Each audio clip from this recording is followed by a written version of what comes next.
Yo les potes, yo tout le monde. Aujourd'hui on se retrouve pour une toute nouvelle vidéo les potes sur Clash Royale. On va faire un top 10 des cartes les plus nulles du jeu. Ceux qu'on joue jamais, ceux que tu vois jamais dans le jeu. Ok. Bon. Les gars, on commence direct avec la fameuse cabane à barbares les potes. Cette cabane à barbares, elle est vraiment nulle. En fait, je sais pas. En fait, elle fait quoi dans le jeu? Qui a déjà vu jouer une cabane à barbares? S'il te plaît, elle fait quoi dans le jeu? Dis-moi, elle fait quoi? Un truc, hein. Elle sort des barbares. Écoute, 7 élixirs, ça coûte trop cher pour un bâtiment, les potes. En plus, le pire, ça défend même pas. Tu poses un méga chevalier, tu poses une cabane de barbares pour te défendre, ça fait rien. Ça, c'était le top 10. Le top 9, les mecs. Le top 9, on retrouve les 3 mousquetaires. Alors, c'est la carte qui coûte le plus cher du jeu. Et peut-être qu'elle fait des dégâts, mais elle est trop chère. 9 élixirs pour 3 mousquetaires. C'est trop cher. C'est tellement cher. Le pire, tu mets une boule de feu, ça y est, t'as pas besoin de défendre. Ils ont pas beaucoup de PV. Et c'est trop facile à les défendre, les mecs. Les mecs, on passe direct à la 8ème place. Et la 8ème place, c'est le sorcier de glace. Le sorcier de glace, peut-être il coûte 3 d'élixirs. Peut-être qu'il coûte 3 d'élixirs, mais il est pas si ouf que ça. Clairement. Entre nous, il met pas de dégâts, juste il ralentit. Il met pas beaucoup de dégâts, hein. Il met combien? On va voir ça tout de suite, les boss. Il met combien? Juste le niveau 9, hein. Il met combien? Alors. Il met du 75. 75, sérieux? C'est même plus une carte. Voilà, les potes. Ça, je l'ai placé à la 8ème place, clairement. Les potes, après la 7ème place, c'est la fameuse extracteur d'élixir. Extracteur d'élixir, il coûte 6 d'élixir. C'est même plus rentable. Peut-être il donne des élixirs, mais c'est pas rentable.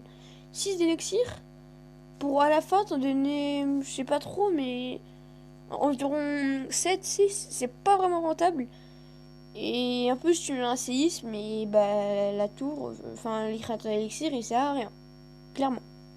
Voilà les potes, ça, c'était à la 7ème place. Et bah, la 6ème place, j'ai mis la boule de neige. La boule de neige, c'est peut-être un bon sort, mais pour activer la tour du roi. Ça peut tuer les squelettes et tout, mais voilà. Ça fait pas tellement de dégâts. Je pense que ça fait plutôt du sang. Quelque chose comme ça. On va voir tout de suite. Moi j'ai niveau 8 après. Hein. Après si c'est bien maxé, ça peut faire des dégâts. 144 c'est pas si mal que ça, mais c'est pas ouf sinon. Voilà. Ensuite les gars, on passe tout de suite à la 6ème place. Ah non, désolé les potes. Désolé les potes, c'est à la 5ème place. On se rapproche du top 1.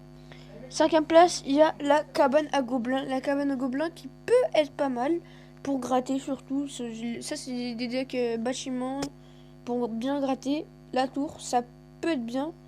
En plus, ça coûte 5 d'élixir. C'est un peu rentable. Voilà. Ensuite, les potes, on passe tout de suite à la 4ème place. J'ai mis les dragons squelettes parce que je trouve qu'ils étaient pas vraiment bien. Moi, perso, je les aime pas trop. Hein. C'est de mon point de vue. Je les aimais pas trop parce que peut-être ils mettent des dégâts, mais s'ils ont vraiment pas beaucoup de PV. On va voir les potes, ils ont combien de PV. Le PV. Ok.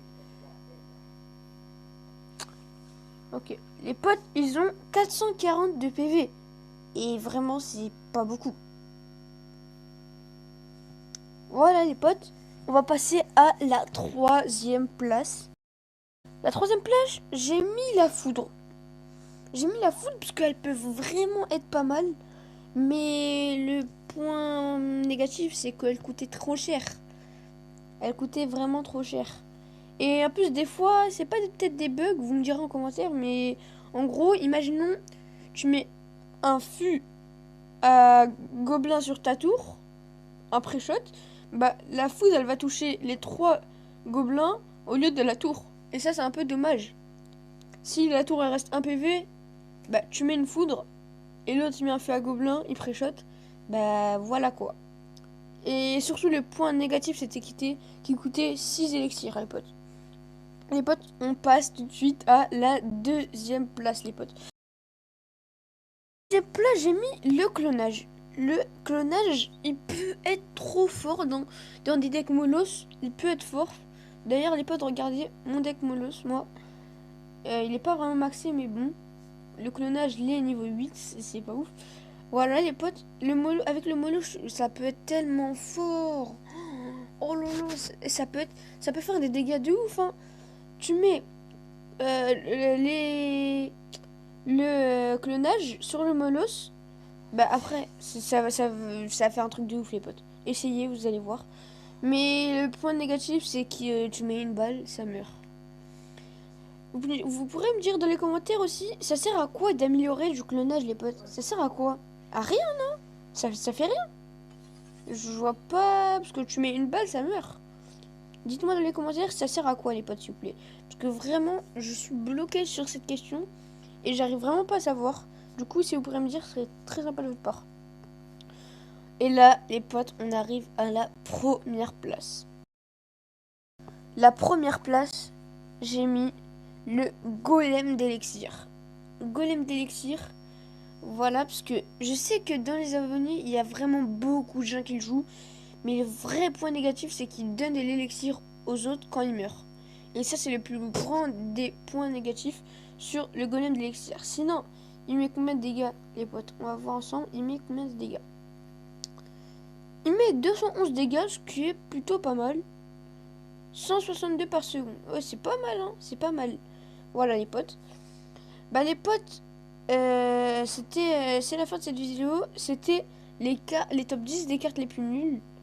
Bah, les potes, n'hésitez pas à partager, commenter, vous abonner, liker. Et bah, les potes, on se retrouve à la prochaine. Hein.